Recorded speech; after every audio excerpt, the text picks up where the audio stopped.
Welcome to intellectuals Avenue. आज हम Alfred Lord Tennyson की जिस पोइम को डिस्कस करेंगे उसका टाइटल है द ब्रूक। ब्रूक का मतलब है कुदरती नदी, नाला या कोई चश्मा। ये पोइम बेसिकली एक बैलेड है। बैलेड को डिटेल में समझने के लिए इसी चैनल यानी इंटेलेक्चुअल्स एवेन्यू पर लिटरेरी टर्म्स की प्लेलिस्ट को विज़िट करें। इसके अलावा बैलेड पर कंसिस्टेंट लेक्चर का लिंक नीचे डिस्क्रिप्शन बॉक्स में भी मौजूद है। ये पोइम 1886 में लिखी गई जो कि 13 क्वार्टरेन्स पर कंसिस्टेड है। क्वार्टरेन का मतलब है 4 लाइन्स पर कंसिस्टेड स्टेंजा। तो इस तरह से 13 क्वार्टरेन्स पर कंसिस्टेड होने की वजह से इस पोइम की टोटल लाइन्स की स्ट्रेंथ है 52। इस पोइम में पोइट ने ब्रूक यानी एक नदी को पर्सोनीफाई किया है, उसे इंसानी खसूसियत अता की है कि वो किस तरह से अपने सफ़र पर रवां दवां है। पोइट बताता है कि नदी अपनी कहानी बयान करते हुए कहती है, आई कम फ्रॉम हांट्स, मैं झुंड से होती हुई आती हूँ, ऑफ कूट एंड हर्ड, यानी ये परिंदों के नाम हैं। यानी इसका मतलब है कि नदी बताती है कि मैं परिंदों के झुंड में से होती हुई आती हूँ। आई मेक अ सडन सैली, फिर मैं अपनी रफ्तार को अचानक तेज़ कर लेती हूँ। एंड स्पार्कल आउट, और चमकती हूँ। अमंग द फर्न, फर्न के पौधों पर मैं चमकती हूँ। To bicker down a valley, और मैं एक वादी में शामिल हो जाती हूँ। By 30 hills I hurry down, मैं तकरीबन 30 चट्टानों से होती हुई नीचे आती हूँ। और स्लिप बिटवीन द रिजेस, या छोटे छोटे पत्थरों के दरमियान से खिसकती हुई चली जाती हूँ। By 20 thorps a little town, या मैं 12 देहातों में से गुज़रती हुई जाती हूँ और एक छोटे से कस्बे से होती हुई गुज़रती हूँ। एंड हाफ 100 ब्रिजेस, और मैं तकरीबन आधे 100 यानी 50 पुलों से होती हुई गुज़रती हूँ। Till last by Philip's farm I flow, फिर आखिरकार मैं फ़िलिप के फार्म पर पहुंच जाती हूं, लेकिन वहां मैं रुकती नहीं, वहां से भी अपना सफ़र जारी रखती हूं। To join the brimming river, और मैं भरे हुए ठाठे मारते हुए दरिया तक पहुंच जाती हूं, मैं उससे मिल जाती हूं। For man may come and man may go, क्योंकि इंसान तो आते जाते रहते हैं, but I go on for ever, लेकिन मैं हमेशा चलती रहती हूँ। यानी इसका मतलब है कि इंसान जो है वो एक मॉर्टल चीज़ है, फ़ानी चीज़ है, ख़त्म हो जाने वाली चीज़ है, लेकिन जो मज़ाहिर फ़ितरत हैं, ब्यूटीफुल ऑब्जेक्ट्स ऑफ नेचर हैं, वो इमॉर्टल हैं, वो कभी भी फ़ना नहीं होते। आई चैटर ओवर स्टोनी वेज, मैं पथरीले रास्तों पर शोर करती हुई जाती हूँ, मुख्तलिफ़ आवाज़ें पैदा करती हुई जाती हूँ। इन लिटल शार्प्स एंड ट्रिबल्स, मैं नोकदार पत्थरों के ऊपर से मुख्तलिफ़ आवाज़ें पैदा करती हुई जाती हूँ। आई बबल इंटू एडिंग बेस, और मैं ऐसी पानी के चक्कर और भंवर वाली घाटियों में से बुलबुलें बनाती हुई जाती हूँ। आई बैबल ऑन द पेबल्स, और मैं पत्थरों के ऊपर से मुख्तलिफ़ आवाज़ें पैदा करती हुई बड़ी रफ्तार से चली जाती हूँ। With many a curve my banks I fret, मेरे किनारे फिर एक मोड़ लेते हैं। I fret by many a field and fallow, और फिर मैं मुख्तलिफ़ खेतों और बागात से होती हुई गुज़रती चली जाती हूँ। And many a fairy foreland set, और मैं ऐसे खित्तों से गुज़रती हूँ जो कि परियों के परस्तान की मानिंद दिखाई देते हैं। विद विलो वीड, जहाँ पर विलो के पौधे और झाड़ियाँ उगी होती हैं। एंड मैलो, और मैलो के पौधे भी उगे होते हैं। यानी मैं मुख्तलिफ़ पौधों वाले खूबसूरत इलाकों से गुज़रती हुई जाती हूँ जो कि देखने में यूँ महसूस होते हैं जैसा कि वो परियों के परस्तान हों।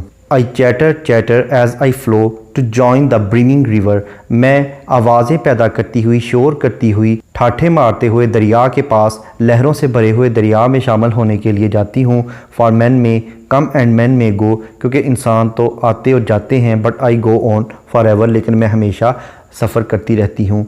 आई वाइंड अबाउट, मैं इर्द गिर्द घूमती हूँ। एंड इन एंड आउट, और कभी अंदर जाती हूँ, कभी बाहर आती हूँ।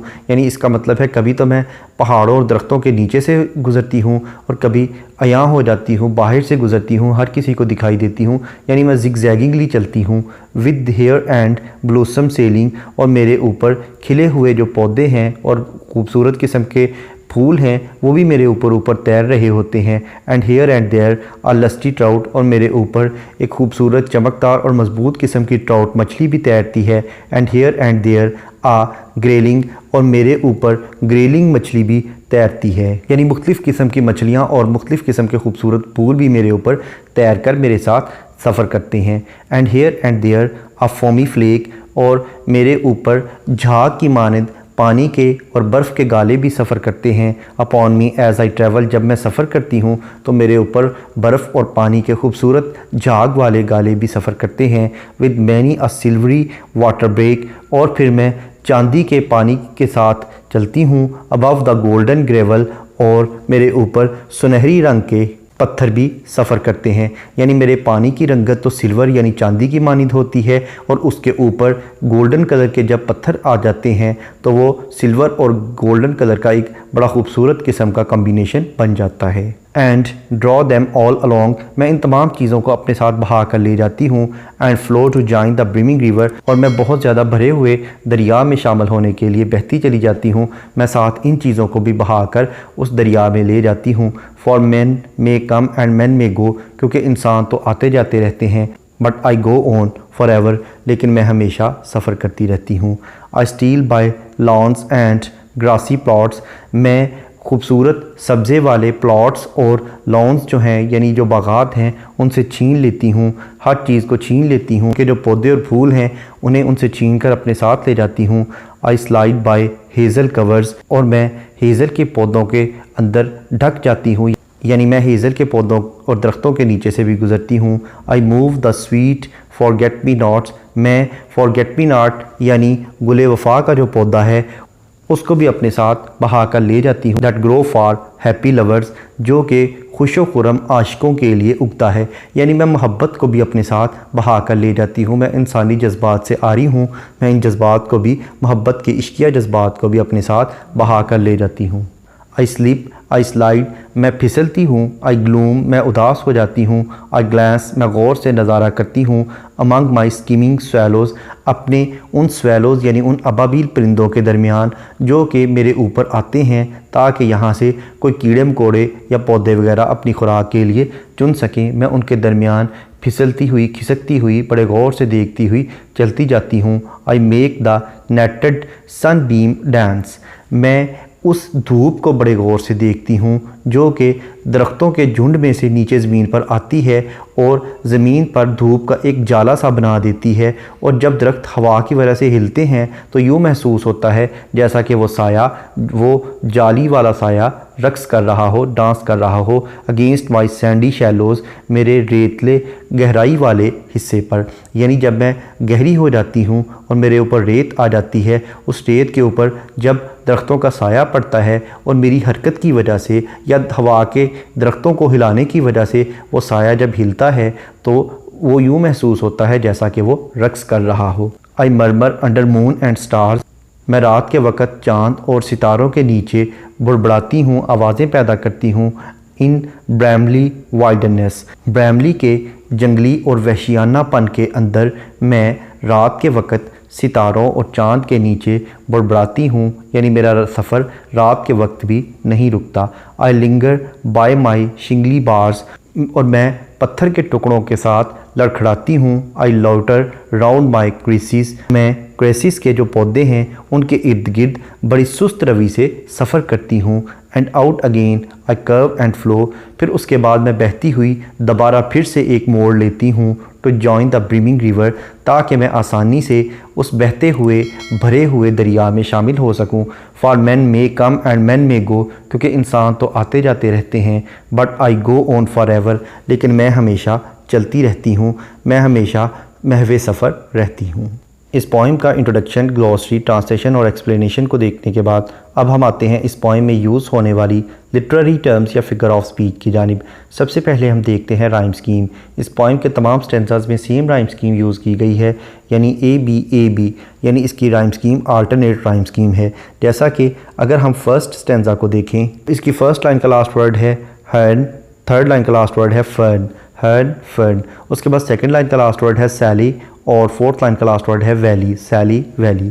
इसी तरह से नेक्स्ट स्टेंजा में down town ridges bridges, next flow go river ever, next ways bays trebles pebbles, next fret set fallow mallow, next flow go river ever. उसके बाद आउट ट्राउट सेलिंग ग्रेलिंग। उसके बाद flake, waterbreak, travel, gravel. Next flow, go, river, ever. Next plots, knots, covers, lovers. Next glance, dance, swallows, shallows. Next stars, bars, wildernesses, cresses. Next flow, go, river, ever. Next है personification.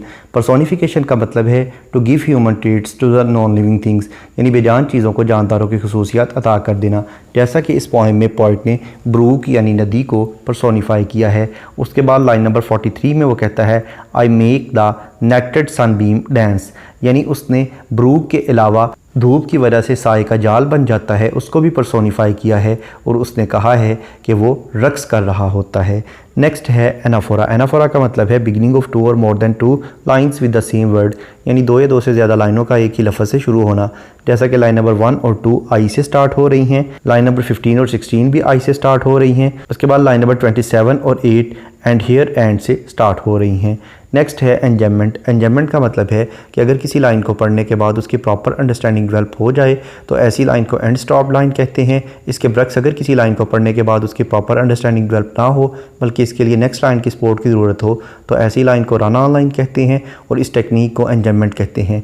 जैसा कि line number 9 एक run on line है जिसमें part कहता है till last by Philip's farm I flow, मैं बहती हुई फिलिप के फार्म तक पहुंच जाती हूं। अब वो क्यों पहुंचती है वो लाइन नंबर 10 में बयान करता है to join the brimming river, ताकि मैं उस भरे हुए दरिया में शामिल हो सकूं। नेक्स्ट है जक्स्टापोजिशन।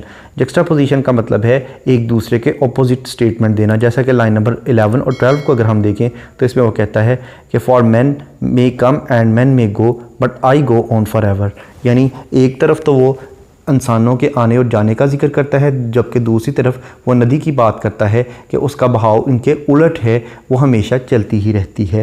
नेक्स्ट है ओनोमेटोपिया।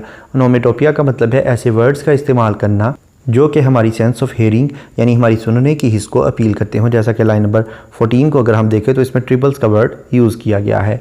नेक्स्ट है एलिट्रेशन। एलिट्रेशन का मतलब है beginning of 2 or more than 2 words in the same line with the same letter or sound, यानी एक ही लाइन में 2 या 2 से ज़्यादा अल्फाज का एक ही हरफ या एक ही आवाज़ से शुरू होना।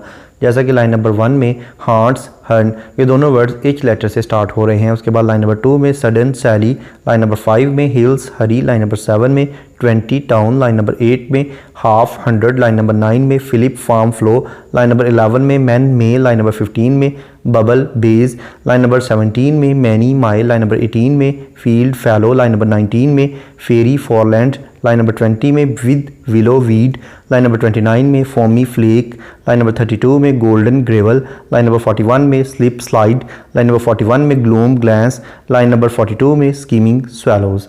नेक्स्ट है कॉन्सोनेंट्स। कॉन्सोनेंट्स का मतलब है use of same consonant letter in the different words of the same line, यानी एक ही लाइन के मुख्तलिफ अल्फाज में एक ही कॉन्सोनेंट लेटर का इस्तेमाल करना। जैसा कि लाइन नंबर 1 में कम, फ्रॉम, इन दोनों वर्ड्स में एम लेटर यूज़ हुआ है जो कि कॉन्सोनेंट लेटर है। उसके बाद लाइन नंबर 16 में बैबल, पैबल्स, लाइन नंबर 29 में हेयर, देयर।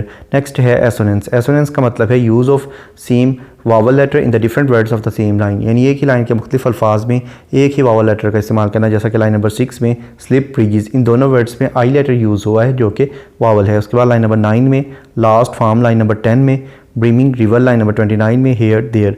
नेक्स्ट है इंटरनल राइम। इंटरनल राइम का मतलब है कि अगर पोइट एक ही लाइन में 2 या 2 से ज़्यादा राइम्ड वर्ड यूज़ करे तो इसे इंटरनल राइम कहते हैं। जैसा कि लाइन नंबर 6 में स्लिप, ब्रिजेस, लाइन नंबर 9 में लास्ट, फार्म, लाइन नंबर 10 में ब्रिमिंग, रिवर, लाइन नंबर 16 में बाइबल, पेबल्स, लाइन नंबर 29 में हेयर, देयर। इसके अलावा पोइट ने बहुत से इमेजेस भी यूज़ किए हैं जैसा कि haunts of coot and hern, fern, valley, hills, ridges, a little town, half, 100 bridges, Philip's farm, brimming river, men, stony ways, eddying bays, pebbles, field, fallow, fairy, foreland, willow weed, mallow, lusty trout, grayling, foamy flake, silver water, golden gravel, lawns, grassy plots, hazel, forget me nots, skimming swallows, moon, stars. इसके अलावा poet ने इस line को बहुत ज़्यादा दफ़ा repeat किया है, for man may come and man may go but I go on for ever. इसके अलावा पोइट ने इस ब्रूक की खूबसूरती और इसके सफ़र को बयान करने के लिए बहुत ज़्यादा हाइपरबोली का सहारा लिया है, यानी बहुत ज़्यादा एग्जैजरेशन या मबालगा आराई से काम लिया है। उसके बाद अगर हम इस पोइम के थीम को देखें तो इसमें ब्यूटी ऑफ नेचर का जिक्र मिलता है। इसके अलावा नेचर को ह्यूमैनिटी के साथ कंपेयर किया गया है कि इंसान एक मोर्टल यानी फ़ानी चीज़ है, ये ख़त्म हो जाता है, लेकिन beautiful objects of nature immortal हैं, ये कभी भी ख़त्म नहीं होते, ना ही इनकी खूबसूरती कभी ख़त्म होती है। यहाँ पर यह पोइम ख़त्म हुई। टेनिसन की दीगर पोइम्स को डिटेल में समझने के लिए इसी चैनल यानी इंटेलेक्चुअल्स एवेन्यू पर अल्फ्रेड लॉर्ड टेनिसन की प्लेलिस्ट को विज़िट करें। इसके अलावा जिन लिटरेरी टर्म्स का जिक्र इस पोइम में किया गया है उन तमाम टर्म्स को डिटेल में समझने के लिए इसी चैनल पर लिटरेरी टर्म्स की प्लेलिस्ट को विज़िट करें। इन दोनों प्लेलिस्ट का लिंक नीचे डिस्क्रिप्शन बॉक्स में मौजूद है। Thank you for attending this lecture.